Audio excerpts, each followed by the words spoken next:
Jake, I just want to talk about DAW versus bus mixes. I want to know, like, just what your thoughts are. So my, the applications where I like using a DAW, I think a couple things here. So, a good story is at South Fellowship Church in Colorado, where I go to, and a lot of our videos there are, featuring the tech we have there. We were using a DAW.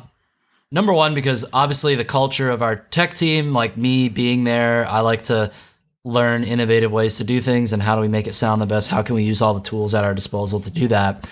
And I think mixing in a digital audio workstation on a separate computer, it can be a great idea because to me, it can really raise the bar quality-wise of what you can achieve for that separate broadcast mix.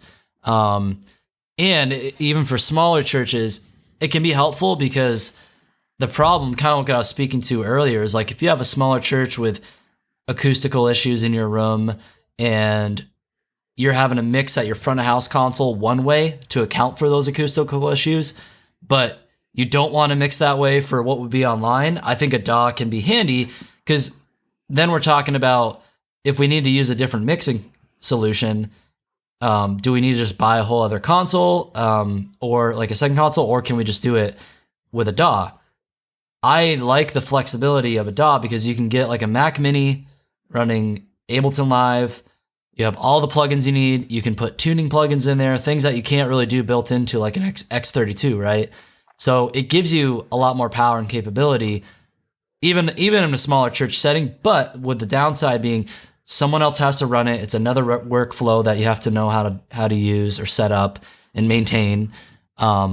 You can set it up, maintain it as a worship leader or main sound guy, and then just have other volunteers run it. Like it's not, I think it can be relatively foolproof. Like mixing, it can actually be pretty easy for people to do, but it's just another layer of complexity. So at South Fellowship though, we installed a $120,000 PA and acoustic treatment at the church, which makes the room sound like a 500 seat studio pretty much.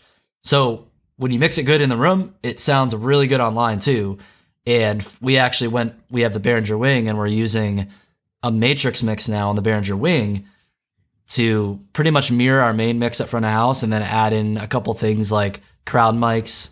And I like using a matrix because you can, take your vocal buses, instrument buses. If you need to like be like, hey, for my live stream, we need a little bit more vocals, I can easily do that, with a vocal bus going to that matrix. So all that said, it's kind of a long story. I think both are great.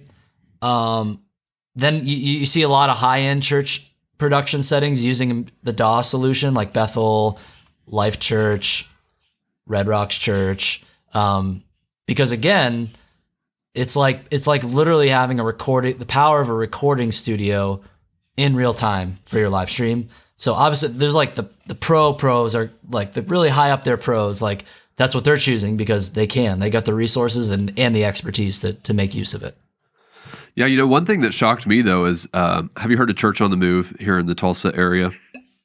Yeah. And they use their front of house, right? Yeah, they do. And this was even back when Andrew Stone, which is like one of the audio legends out there, was running sound there.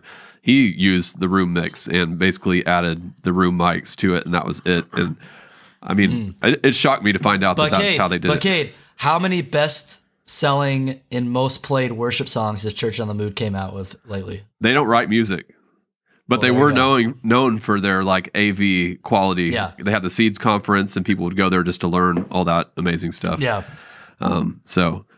Which I agree. I bet like the acoustics in that room are pretty amazing. Right? Oh my gosh, it's incredible.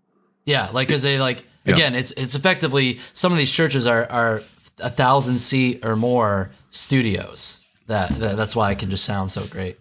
Yep, that's true. It's perfectly treated for sound, right? They have just the right amount of sound panels. I mean, it's just it's incredible. You make a good point there. We've always opted for the bus mix option at our church just for simplicity's sake, because we're a small church and we don't have the extra volunteer staff to manage the DAW. And our room sounds great because it's acoustically treated. It's a small room, so we don't have any of those problems that you talked about. But, it's honestly something that I've never even considered, somebody who's in a horrible acoustic situation, that their room mix is probably just not going to work by any means. Yeah. Yeah. It's not horrible, but a good example is like this room that we're in. It's going to get treated soon, but it has so much like low mid muddiness like naturally in the room that, you know, your EQs are like super aggressive, like cutting out low mids. So it'll sound thinner online than what it does in the room, right? Yeah, and one question I'm always getting is like, Kate, how do I EQ a vocal differently for the live stream versus the room whenever I'm using bus mixes? And the answer is always you can't. I mean, you can only have one EQ on that vocal. You can have an EQ on the overall bus mix, but that's, you know, as far as it goes. So I think that's probably one of the main restrictions of using bus mixes that's getting in the way for people. They want to EQ that vocal just a little bit differently for the live stream than they do in the room.